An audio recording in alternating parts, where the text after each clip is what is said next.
Mike Brown, the former FEMA director. Joining us here is the former FEMA director. History, I think, was very unkind to you, my friend. Very unkind. Mr. Brown, thanks for being with us. This is Michael Brown Unplugged. Hey, happy Monday, everybody, and welcome to Michael Brown Unplugged. I want to get started right away with the story, but I don't know, it just touched my heart, and I think it's because it shows that if you really want to pursue something, and you're really searching for something, and you persevere in doing that, it may seem like there is a hurdle over every turn that you make, over every hill that you climb, but if you keep doing it, eventually it's going to pay off. This has nothing to do with politics. This has nothing to do with current events, news, culture, or anything else. This is for me, the kind of heartwarming story about somebody that just continues to do what they think is right. There's an 81-year-old Irish woman. She said that she says in interviews that she still has not come out of the clouds after she met her estranged mother for the first time after 60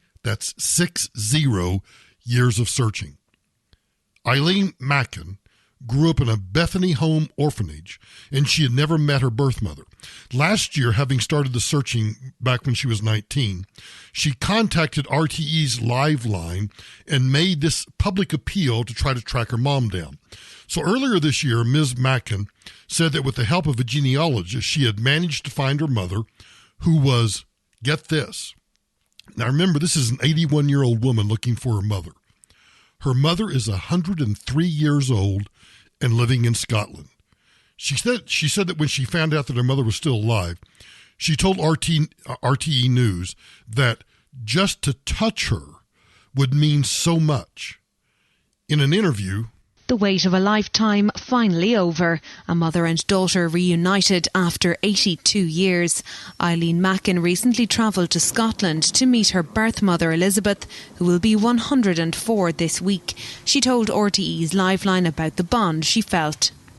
I know she's my mum, and I did say it to her, you know I'm your daughter. And she just looked up at me and she took my hand and we had a great chat. Now, she never kind of accepted it. I think it's nearly gone past her. But there was such a bond between the two of us, Joe. It was fantastic. Eileen is a Bethany Home survivor. A genealogist who heard her story helped track down her mother. Eileen told RTE News in January that just to touch her mother would mean the world, a dream that has now been realised. I said to her, we were from Ireland, and she said, I was born in Ireland. She was thrilled, and she never let go my hand. She put her arms around me, Joe. After spending 3 days in Scotland, Eileen says she doesn't think she'll ever come down out of the clouds. Laura Hogan, RTE News. Now, isn't that simply an amazing story? Now, if you're not familiar with the Bethany Home orphanages in Ireland, it has quite a history. But I don't think there's any need to go into that history. If you want to look that history up yourself, go do it. But just imagine, 81 years old, what is the likelihood that you're actually able to find your mother at that age? 103 years old, still alive, and just being able to touch her. I know it's not my usual story, but I think it's the kind of story that should cause all of us to just stop for just one moment. Just stop for one moment and realize just how, how precious life is, but two, how important it is that if you get something in your head. Now, I've got something in my head. Let's be realistic. I've always wanted to be a first baseman. I'll never be a first baseman. Never had the skills for it, but it was a dream. So there's a difference between dreams that are attainable, dreams that are worth pursuing, and being realistic about what your capabilities and your abilities and your talents are. And I think if you recognize what your talents are, and then your dream fits within that skill set and those talents that you have, in this case, this woman who wanted to try to find her mother, highly unlikely that her mother would still be alive, but she just wanted to be able to touch her. And my guess is if she was even able to find the grave, that would have been satisfying enough for her, but not nearly as satisfying as actually finding her birth mother alive and being able to reestablish a relationship. So happy Monday. Now back to some of the regular current events. So yesterday morning, Sunday morning, former Congressman Trey Gowdy, don't you miss Trey Gowdy? I do, said that he is aware of potentially game-changing evidence in the FBI's Russia probe regarding George Papadopoulos, the former Trump campaign advisor. He, during an interview on Fox News Sunday Morning Futures with Maria Bartiromo, never can pronounce her name right, Bartiromo, former Congressman Gowdy indicated that he has seen the FBI transcripts related to Papadopoulos that contain potentially exculpatory information on the question of possible collusion between the Trump campaign and the Russian government. Now, before you hear what he has to say, let me explain why this is important. If indeed the FBI has transcripts, which you'll in a minute, there's no question in my mind that the FBI does have these transcripts. The question is, why haven't these transcripts been released?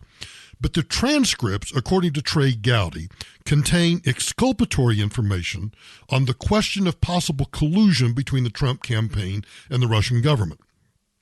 The reason this is important is that those transcripts, more likely than not, form the basis for at least a part of, if not all of, the Foreign Intelligence Surveillance Act, the FISA warrants that were used to spy on the Trump campaign. Now, if that's the case, that means two things. It means that the wool was pulled over the eyes of the FISA court judges. So the FISA court judges should actually be hauling all of those lawyers and witnesses that appeared in the FISA court to get the wiretap warrant to listen in on the Trump campaign. They should be held in contempt of court, they should be sanctioned, and they should be punished to the full extent of the law. That's point number one.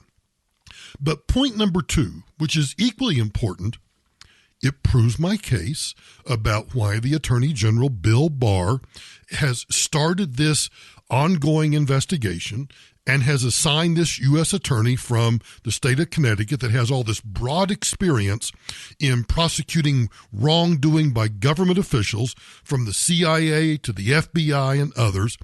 It's why he has made this appointment. And that appointment is because my guess is Bill Barr has seen these transcripts. Now, let me explain exculpatory evidence. If you have been charged with a crime, any crime, I don't care what it is, you've been charged with a crime, and the prosecutor has what's called exculpatory evidence. That's evidence that helps prove your innocence.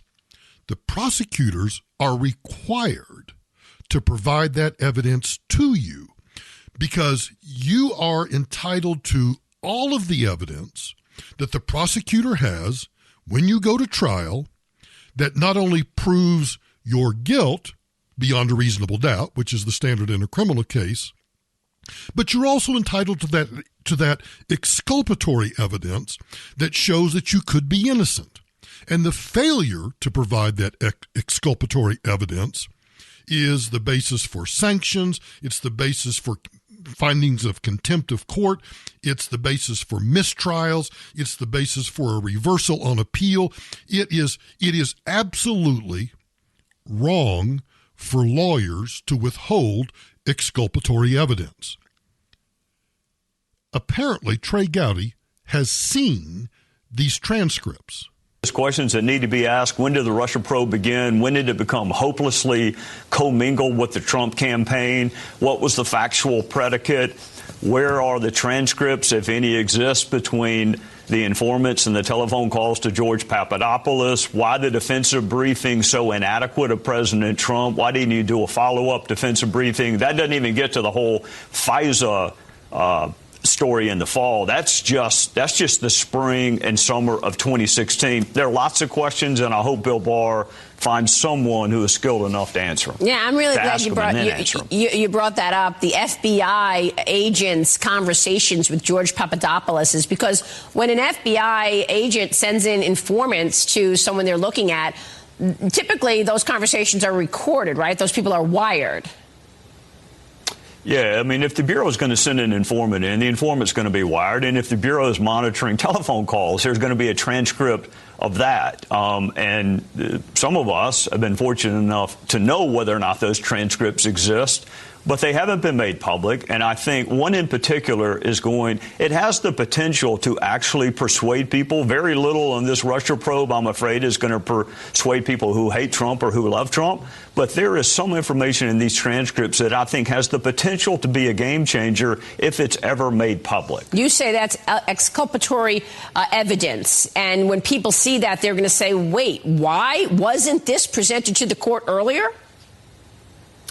Yeah, Johnny Ratcliffe is rightfully exercised over the obligations that the government has to tell the whole truth to a court when you are seeking permission to spy or do surveillance on an American. And part of that includes the responsibility of providing exculpatory information or information that tends to show the person did not do something wrong. If you have exculpatory information and you don't share it with the court, that ain't good. I've seen it. Johnny's seen it. I'd love for your viewers to. And I think the American people ought to see it. And I think eventually that we will see it. And with regard to it being a game changer, here's what I think he means by that.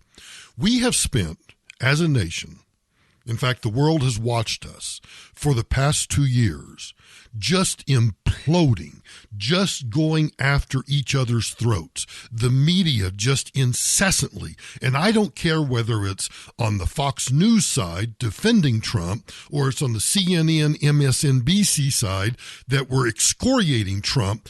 This consumed the national attention for 2 years. And if it's shown that there was no basis in fact to even start this, that's number one problem. Number two problem then becomes, which is why I think the Democrats are so vociferous in calling for the impeachment and the contempt citation against the Attorney General, is because he's getting to the truth of how did we get to this point in the first place. And if we find as a country, this actually should scare everybody. I don't care whether you're on the left side of the political spectrum or the right side of the political spectrum, although I'm afraid I think that most people on the left side of the political spectrum don't give a rat's ass about this. But I do. If it turns out that our government, that you and I as libertarians, as conservatives, those of us who are on the right side of the aisle, don't trust the government, we have this culture that we don't trust the government because it's too big, it's too unwieldy, it's too bureaucratic, it's too dispassionate, it's just too unworkable. If we find out that government that we already don't inherently trust actually lied to a FISA court in order to spy on a political campaign, I think the trust in government reaches an all-time low. And in fact, it may reach such an all-time low that it becomes a danger to the survival of the republic. On the other hand, the other thing that can happen, if these transcripts are released and they truly are a game changer, and by game changer, Trey Gowdy means, because he's very measured in his words, if it means that the genesis of the entire Russian collusion mantra, the entire Russian collusion allegation, goes all the way to the Obama White House, through the Clinton campaign, through the National Security Council and Susan Rice, and potentially up through to Barack Obama himself, that's when we reach a constitutional crisis. That's when we really have to be concerned about whether or not the country breaks out literally into a civil war. I've never really thought that we would. I've really always thought we would fight our battles at the ballot box, but I think there are enough nut jobs on both extremes, the far right-wing nut jobs, the far left-wing nut jobs, that if we reach a constitutional crisis where those people in the middle, that their very confidence in the foundations of this republic are shaken, or even worse, they're hit like something by an earthquake, and that foundation is broken, this country's facing an incredible political upheaval. So stay tuned. What I can't figure out, and my guess is I can kind of figure it out. I was going to say I can't figure out why the president hasn't released all of this classified information.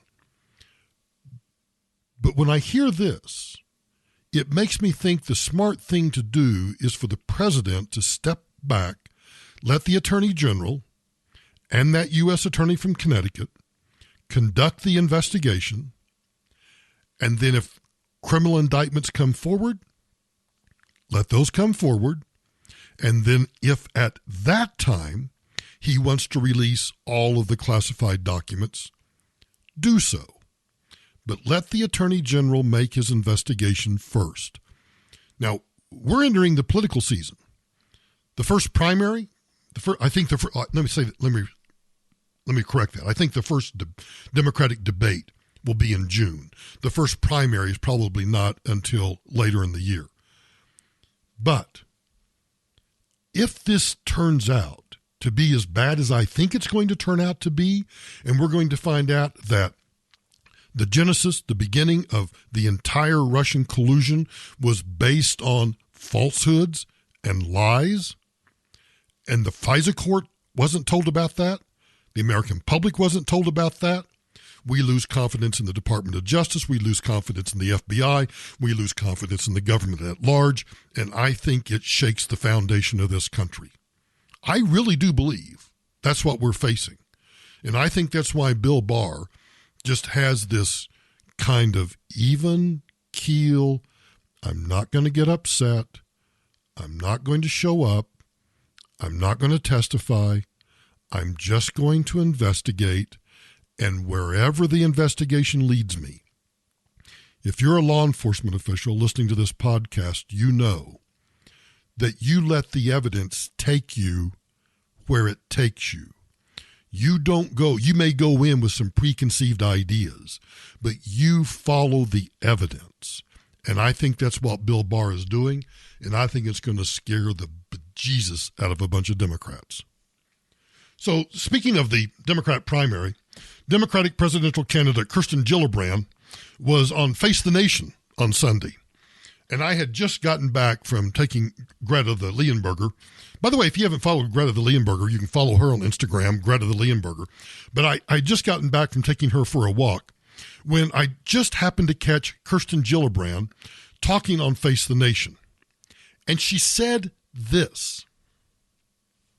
You mentioned family separation. To stop what the administration has used as a justification for that, they have said, look, legally we're restricted to only keeping people in detention together for 20 days. You can't move them through the process. I wouldn't keep them in detention at all. But you oppose... Well, did you catch that? I wouldn't keep them in detention at all. Now, I know that she's at about 0% in the polls. And I'm not sure she can go any lower. So you're going to say outrageous, outlandish things to try to get attention. You have a platform. You're on Face the Nation, so you know that some talking heads, including me on this podcast, are going to talk about what you said. But what I'm going to say about what she said is not what she would like for people to say. But here's how far left, and here's how comfortable the left has become in saying what they really believe. And I don't know whether they really believe this, because I cannot believe that anybody who loves this country, listen closely, I know some people will find this offensive, but call somebody that cares.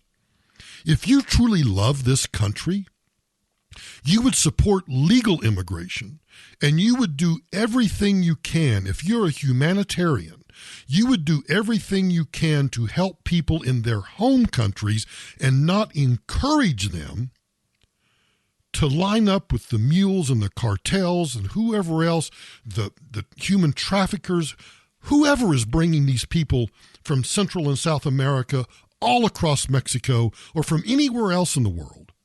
You wouldn't saddle up with them. You would be arm's length. You would stay away from them. But when you say that you would not detain anybody, that if you're elected, you would just, in essence, have open borders, I think that's anti-American. I think it's anti-humanitarian. And quite frankly, I think it's disgusting.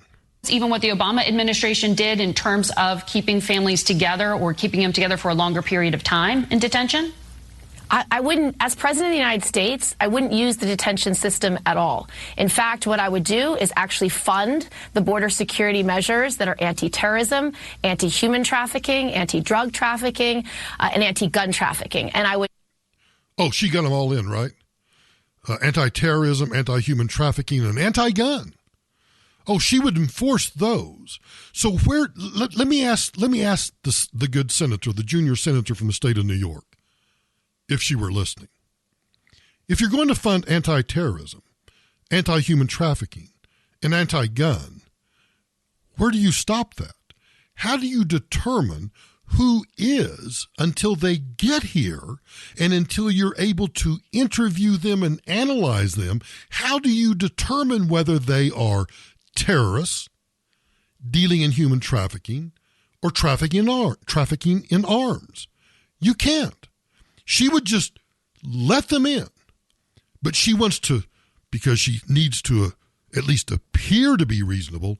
Oh, yeah, I'd still do things that are in terms of anti-terrorism and human trafficking and anti-gun.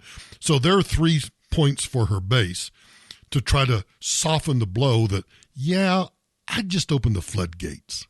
Defund these for-profit prison systems that are harming children and harming families who are seeking our asylum. But if someone is seeking asylum, I would assign them a lawyer. Homeland Security, though, is saying hundreds of thousands of people are crossing the border, and they need to go somewhere before their asylum claims are actually heard. What would you do with them? They don't need to be incarcerated. They can, if they're given a lawyer and given a process, they will follow it. They can. I'm sorry.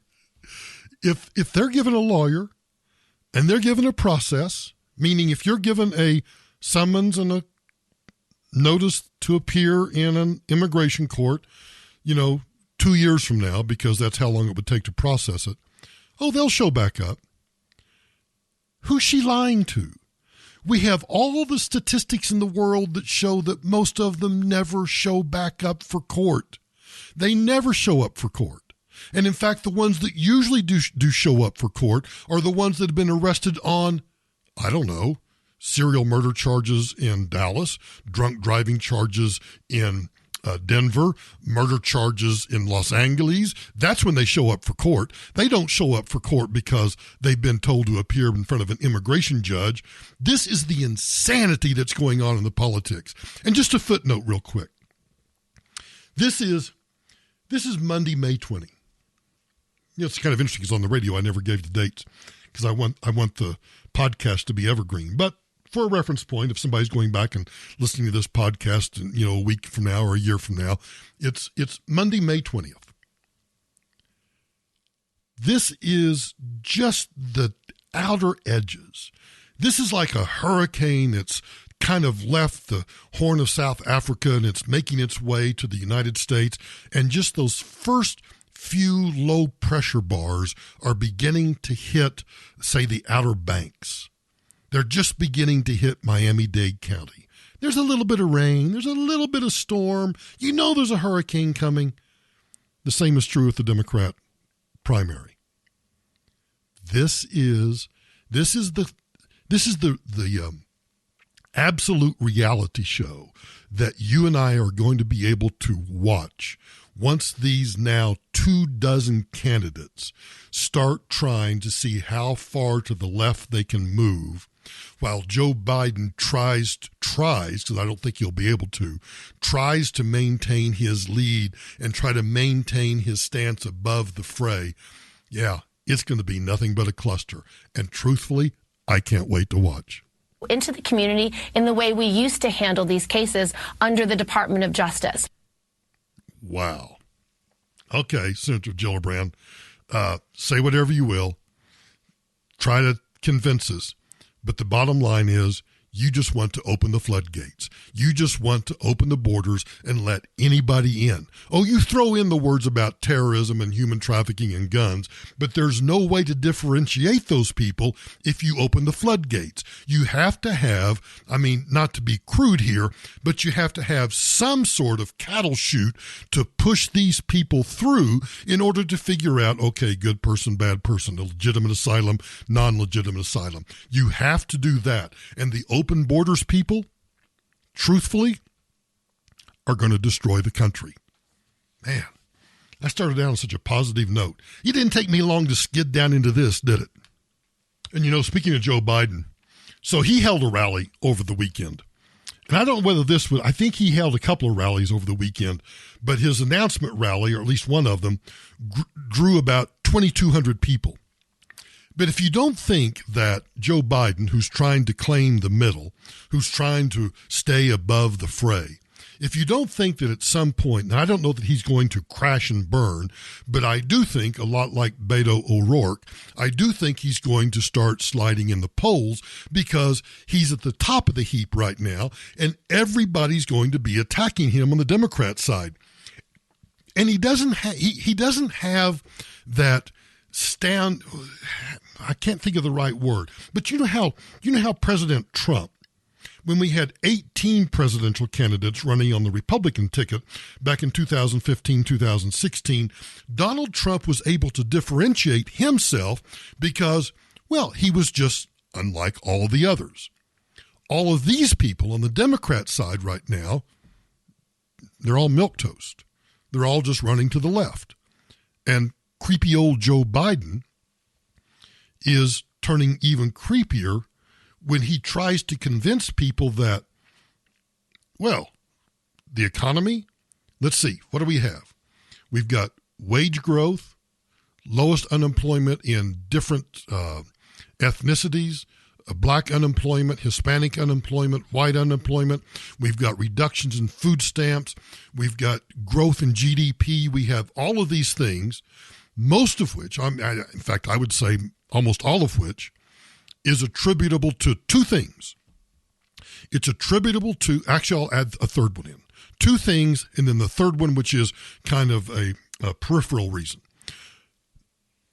The tax cuts, number one. Number two, the deregulation of the economy. And as a result of those two things, increased consumer confidence. None of which existed during the Obama presidency. But that doesn't keep him from lying. I know President Trump likes to take credit for the economy and the economic growth and the low unemployment numbers. But just look at the facts, not the alternative facts. President Trump inherited an economy from Obama-Biden administration that was given to him, just like he inherited everything else in his life. Oh, is that supposed to be clever, just like he inherited everything else in his life? I love the way these politicians talk, and we're just getting started.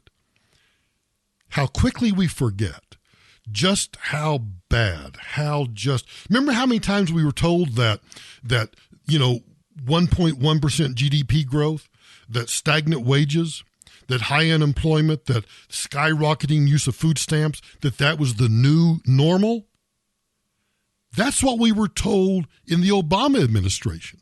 That was the new normal, and we were told just to accept it.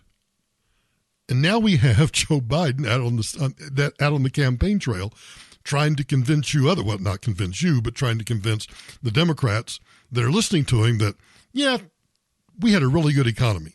And Trump's just taking credit for what we did. Holy cow.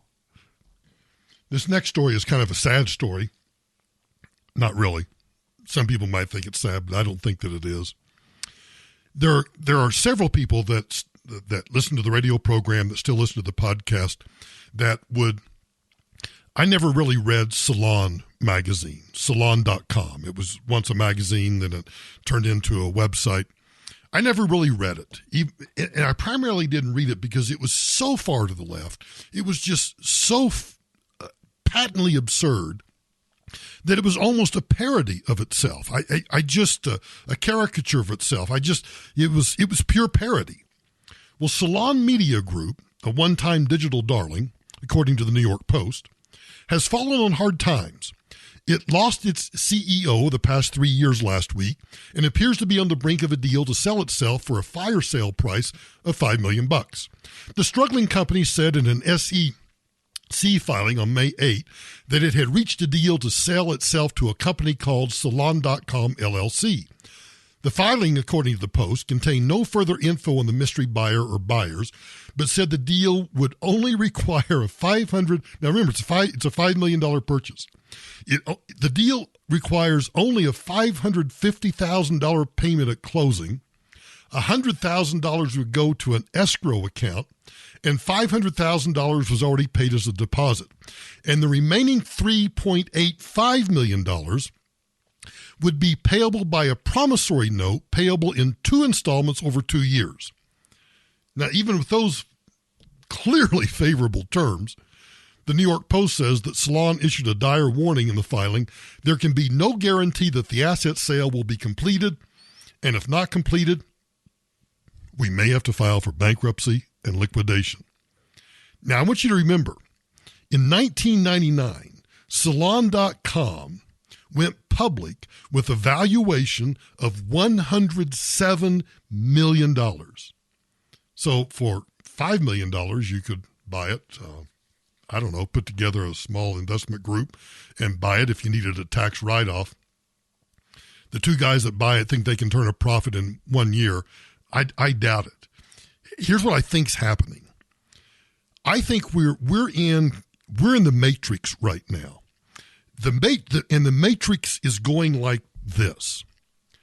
As Salon.com and the numbers for CNN, the numbers for MSNBC, the numbers for the networks continue to dwindle and dwindle. And I know that the media landscape is fractured, so that there are so many different places to go to get content these days that it truly is it's a fractured content landscape.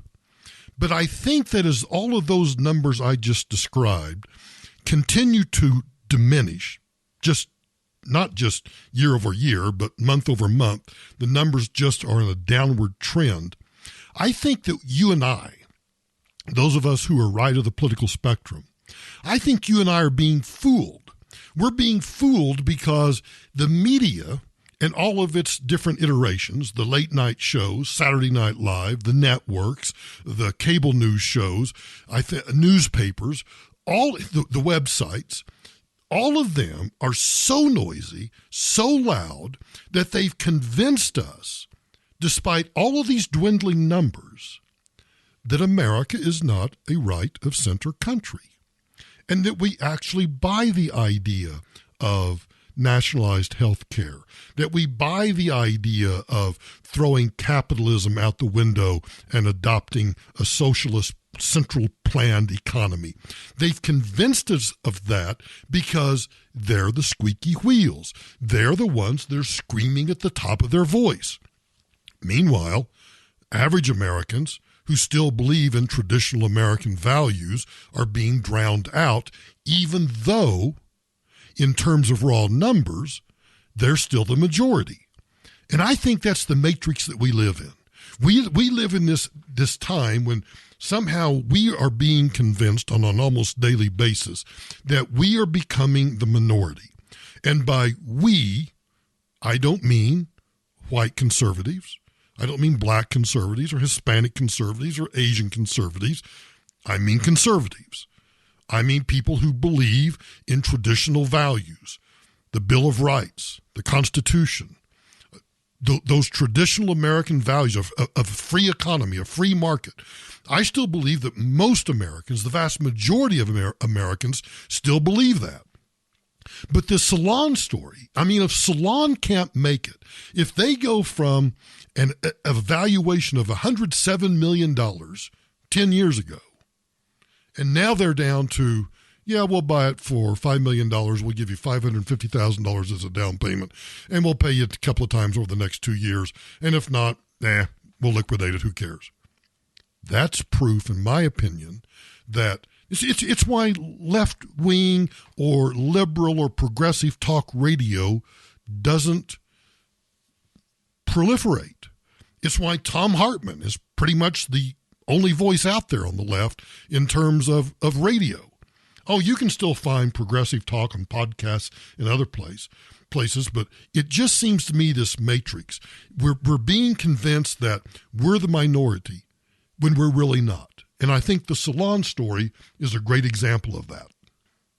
So didn't I just recently do a story about Burger King, about they had some new vegetable-based burger? I forget what it was called. The Impossible Burger or something. Well, it may be difficult to take throwing milkshakes at people seriously. I mean, I don't know. Have you ever had a milkshake thrown at you? I haven't. But in a certain context, it can actually constitute political violence.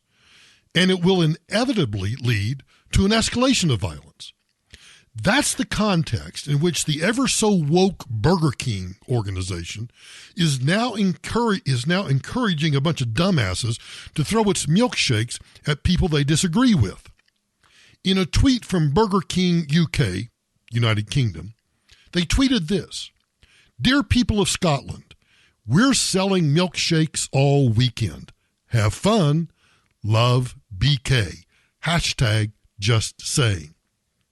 Here's what Breitbart said. The supposedly witty tweet seems to be an opportunistic response to a story that police in Scotland asked a local branch of McDonald's not to sell milkshakes during a rally at Edinburgh's Corn Exchange by Nigel Farage's Brexit party. Now, the pro-Brexit people who have been hit with these milkshakes include Tommy Robinson and Carl Benjamin, both of whom are running for political office. But when asked if Burger King meant to encourage people to throw milkshakes at Tommy Robinson, the company replied in the affirmative by stating, "No comment." Now, if anything could make a dumbass less likely to risk indigestion by eating at Burger King than its feminist fries and its don't give an F meals, that would be it. So Burger King, and I don't know why, here's what I find fascinating. On its face, "Dear people of Scotland," they tweet, "we're selling milkshakes all weekend, have fun." On its face, if I'm Jack Dorsey, the CEO of Twitter, or I'm the Twitter Safety Council, the Twitter Safety Committee, I'd read that tweet and I wouldn't think anything about it. But in the context, isn't it safe to say that what Burger King is doing is encouraging people to come into their stores and buy milkshakes and then throw them at or onto the people at the Brexit Party rally? I think so. But do you think there's a chance in hell that the Twitter Safety Committee or anybody else is going to do anything about that? Of course not. Which reminds me, speaking of Twitter, so I follow, he's a great guy. His name is Bruce Carroll. If you probably will not be able to find him on Twitter. I haven't checked this morning to see if he's still suspended, but he was earlier this morning and he was last night. You can find him on Facebook, Bruce Carroll. You ought to go over and follow him on Facebook. His Twitter handle was @GayPatriot. And Bruce is this gay conservative with a incredible sense of humor, an incredibly dry wit, and he was always able to poke fun at lefties. Well, I discovered over the weekend that his Twitter account, both Twitter accounts, had been suspended for violating Twitter's terms of service. Now, I get that they can do that, but I just find it hypocritical. I find it incongruous that Burger King can encourage people to come and get milkshakes and throw them at people, or that Jim Carrey can tweet out a picture of, and what's the name of the tube? The suction tube that abortionists use to suck the brains out of a baby inside a womb. He drew a cartoon of the governor of Alabama who signed that heartbeat abortion bill. He drew a cartoon of an abortionist sucking her brains out and saying that it's something to the effect that it's too bad that you can't abort somebody, after they've become the governor of Alabama. Twitter does nothing about that. So whenever I bitch and moan about Twitter, I know it's their platform and they can do what they want to do. But what you and I should do is recognize that Twitter has a double standard. They have a standard and they have rules that apply, which is exactly what socialists will do. This is exactly what happens in a planned economy. This is exactly what happens in an authoritarian state. There are rules for those who are of the preferred thinking, and then there are rules for those who don't think the right way. And by right, I don't necessarily mean conservative. I mean the right way that the authoritarians think that you should think. And that's what Twitter's doing. And that's what Twitter did with the tweet in the United Kingdom. Anyway, I didn't watch it, but I think Chris Wallace on Fox News Sunday, or maybe on a town hall on Sunday night, had Pete Buttigieg. Isn't he the mayor of South Bend, Indiana? He is the apparently, as if this is supposed to make any difference, he is apparently the gay Democrat mayor of South Bend that is running for president. Are we supposed to vote for somebody based on who they sleep with? Because if that's the case, why is everybody all upset that Donald Trump may have slept with a mistress? What? I thought we weren't supposed to care about that kind of stuff. Thomas Jefferson. No, it's not a segue. Same story. Thomas Jefferson, who's the author of the Declaration of Independence, played a role that's rivaled only by George Washington and James Madison in actually defining what became this republic. These three are truly, in my opinion, the greatest men in our history. Now, whether you want those three, Jefferson, Washington, and Madison. Now, if you want to put Lincoln in there, that's fine. But Lincoln came later. I'm talking about those who defined this nation, defined its governance, defined its traditions, defined its values, defined its founding. They are the greatest men in our history. And I think even adversaries of America respect them. But only the most committed enemies of America would want to erase them, by which I mean dumbasses like Pete Buttigieg. Buttigieg, who is running in a crowded Democratic field for president, according to this story, said on Friday he believes that renaming events and things named after President Thomas Jefferson is the, quote, right thing to do. You know, like virtually all landowners in the 18th century, Jefferson owned slaves. This is the pretext that the lefties have used to demand he be frog-marched to the memory hole. Washington and Madison also owned slaves, and I guarantee you that if someone like Pete Buttigieg became president, or if a bunch of the dumbasses finally figure out that, oh yeah, Jefferson owned slaves and so did Washington and Madison, they'll start burning those statues and trying to erase them from history also. To judge the people of the 18th century, how many times have I said this? To judge people of the 18th century according to 21st century cultural mores is, of course, preposterous. The Romans owned slaves, too. You know, maybe we ought to abolish Little Caesar's pizza. The actual objective, though, is to make us ashamed of our own heritage so that it can be obliterated and replaced with something that we will never tolerate so long as we have any pride or understanding of our history. Due to end-stage cultural decay, we have stage 4 cultural decay. Buttigieg has managed to get elected mayor of this nondescript town in Indiana, South Bend.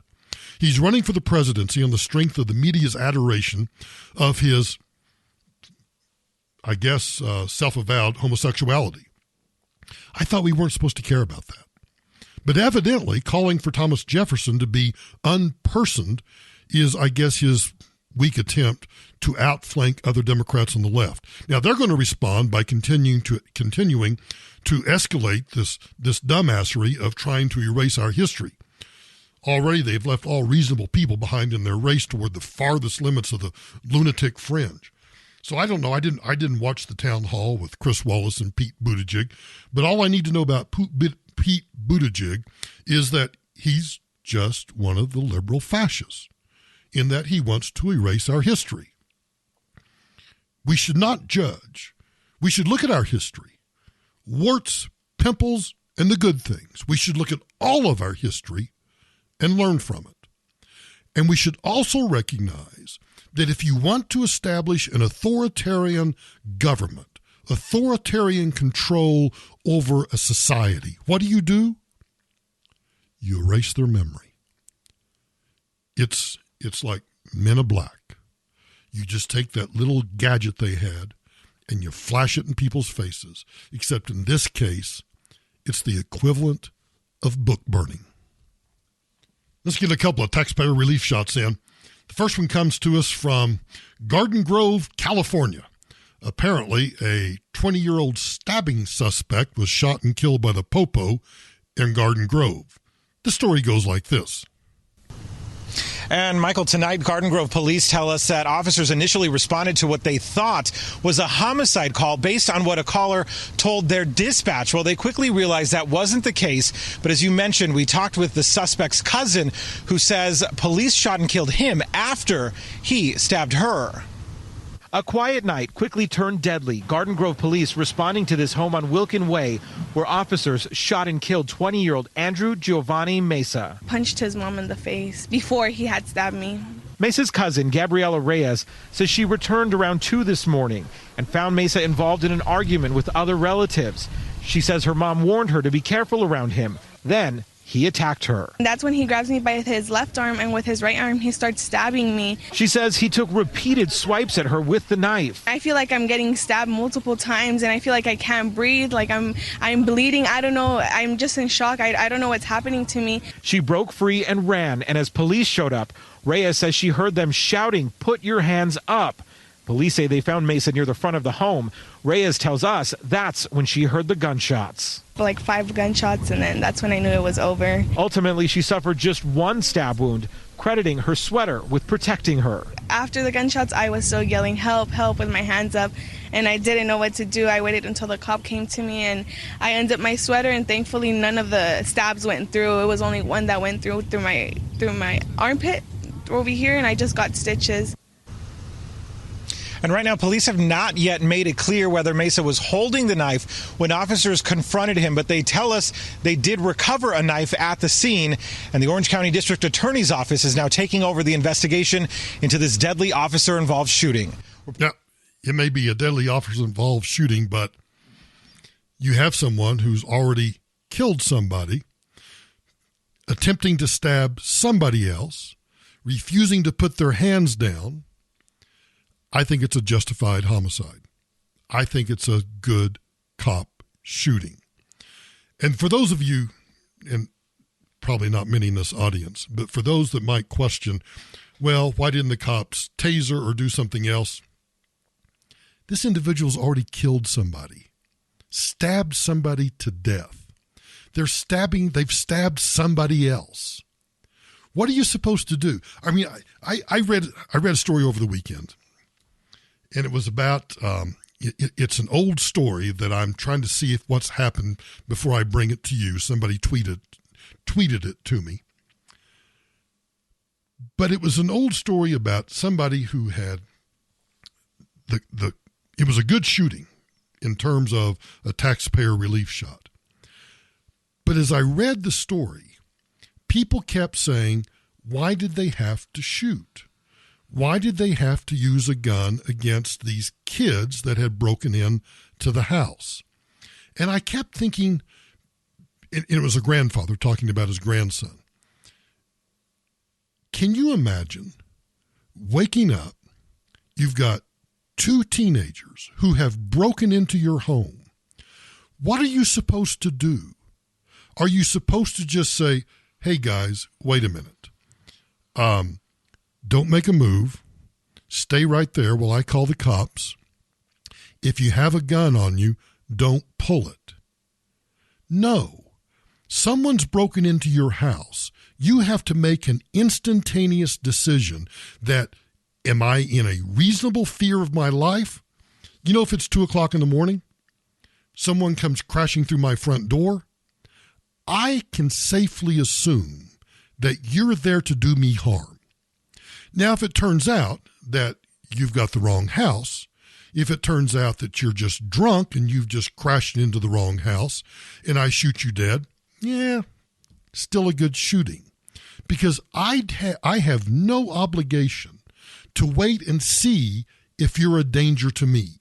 By breaking into my house, you have proven that you are a danger to me. In this case with these cops in Garden Grove, the individual's already killed one person. The individual is already trying to kill somebody else. The cops have given commands to put your hands in the air, to get on the ground, and they're refusing all of those commands. I think it's a good taxpayer relief shot. This next taxpayer relief shot comes to us from Hialeah, Florida.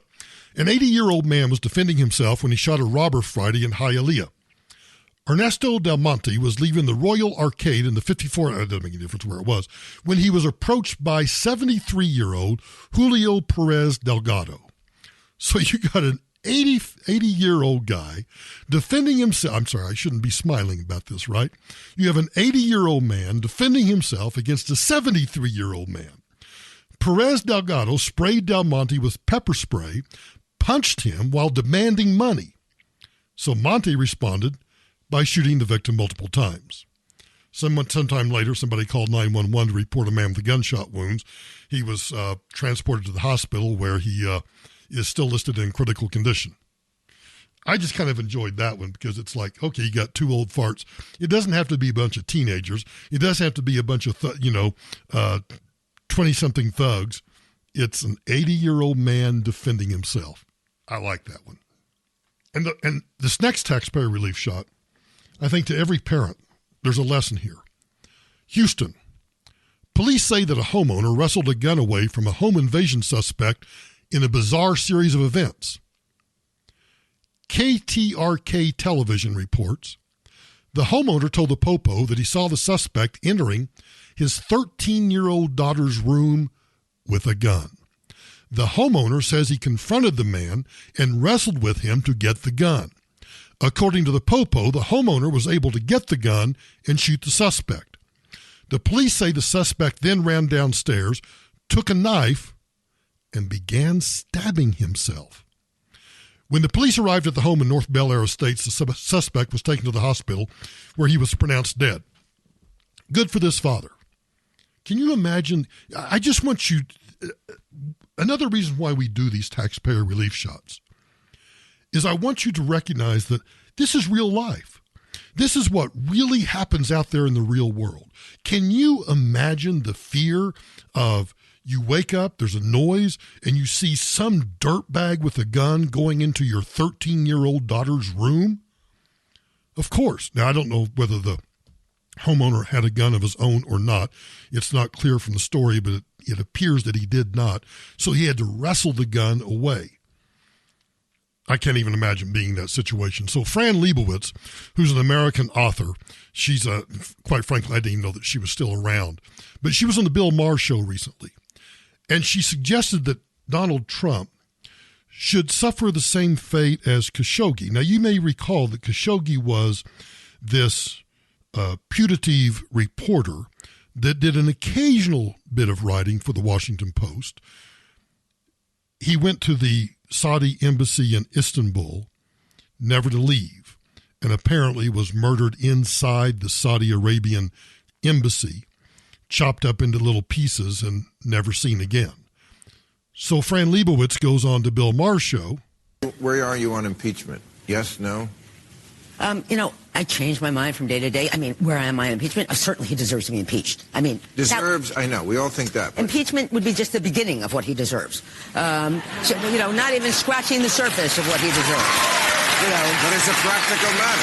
It's a practical matter. Whenever, I think about this and what he really deserves, I think we should turn him over to the Saudis, his buddies. The same Saudis, who got rid of that reporter. Maybe they could do the same for him.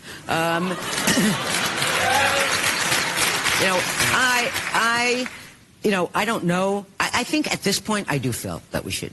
When I say we, of course, it's not us. Yeah. It's them. We're always saying we, but it's never we. It's them. Yeah. So, yes, right, I think they should impeach him. We're not in charge, I do. I think. Wow. That's the kind of rhetoric that lefties just accept as normal. Yeah, I think Donald Trump should be impeached, but what we really ought to do is turn him over to the Saudis and let the Saudis do to him what they did to Khashoggi, which is in essence advocating on HBO, on national television, albeit a cable channel, a premium cable channel, that we should assassinate the President of the United States. And nobody cries foul. Even you would think that even somebody on the left would say, calling for the president to be turned over to the Saudis so that he can be chopped up into little pieces and murdered like you did Khashoggi, that's a little too far for us. But no, that's perfectly acceptable rhetoric on the left. And on a lighter note, should we really keep obsessing over how much sex we are or are not having?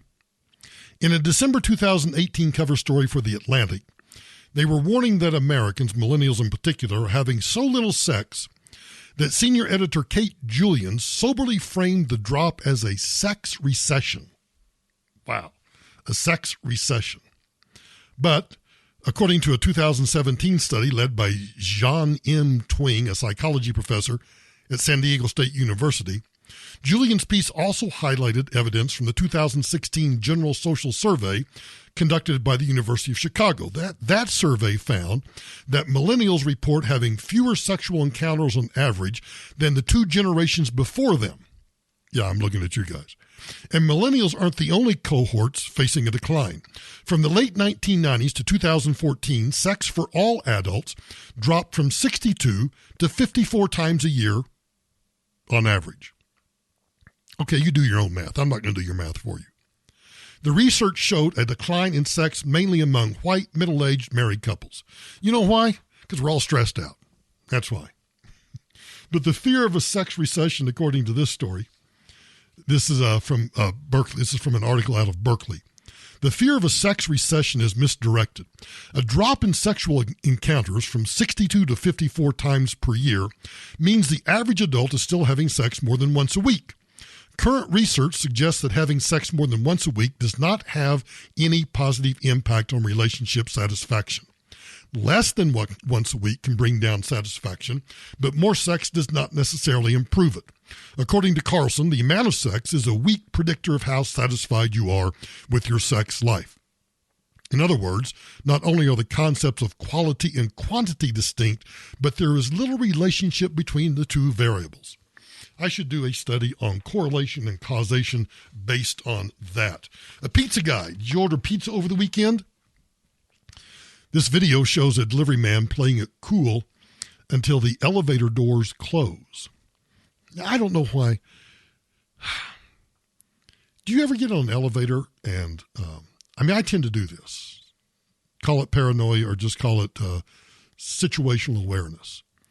I get on an elevator, and of course, I do what my security detail taught me to do, but I also look up to see if there are cameras in the elevator. If you're going to scratch yourself, you want to know if you're on video or not, right? The video shows the delivery man playing it cool until the elevator doors close.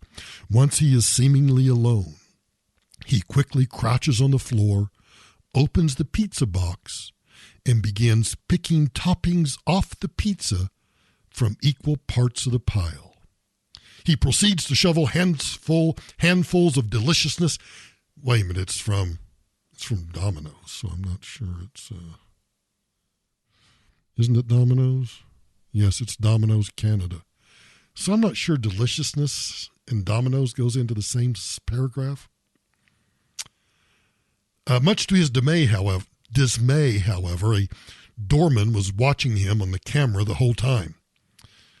The cameraman says, I was like, what the heck's going on? He immediately notified the resident of the pizza culprit's actions. Who likes to eat used pizza, right? Domino's Canada responded to the stomach-churning incident. Stomach churning? Disgusting, yes, but stomach churning? No. I'll tell you what stomach churning is. Stinky baby poop. Yeah. Vice President of Marketing Jeff Comrack called the ordeal embarrassing and unfortunate. We have thousands of hardworking, good drivers working for us every day and providing good service to our customers and not picking off the deliciousness of the pizza. I never knew what, do you know what Vita Cocos is? Apparently it's a coconut water. Coconut water, yeah. I mean, you can't just drink water anymore. You have to drink coconut water. Well, don't get on Vita Coco's bad side because you might get a jar of urine. Turns out the Coconut Water's community coordinator, Lane Rawlings, tweeted an image of herself on the brand's main account holding on to a jug of what she says is her own urine. So it begs the question, obviously, well, why would you take a picture of yourself in the stall of the bathroom holding a jug of what you claim is your own urine? Because apparently Tony Posnanski, I don't know, he's an amateur MMA fighter, posted a tweet saying, quote, popular opinion, coconut water is effing disgusting, close quote. Which, come to think of it, I might have to agree with. Who drinks, why drink coconut water? I don't get it. I think coconut water probably does suck. But obviously Vita Coco wasn't having any of it, so they decided to stir the pot a little bit, and they used their own Twitter account to give the coconut water hater a piece of their mind. This is what I like about social media. Now, for those of you who may or may not know, I was rear-ended by a woman who I'm absolutely, she admitted to speeding, but she also received a couple of other tickets. I think she was probably on her phone, although I don't think she admitted that to the cops or not. And I got rear-ended, and that pushed me into a car in front of me. And so over the weekend, I've been having fun on social media with Allstate Insurance, because apparently Allstate Insurance doesn't like to work on the weekends.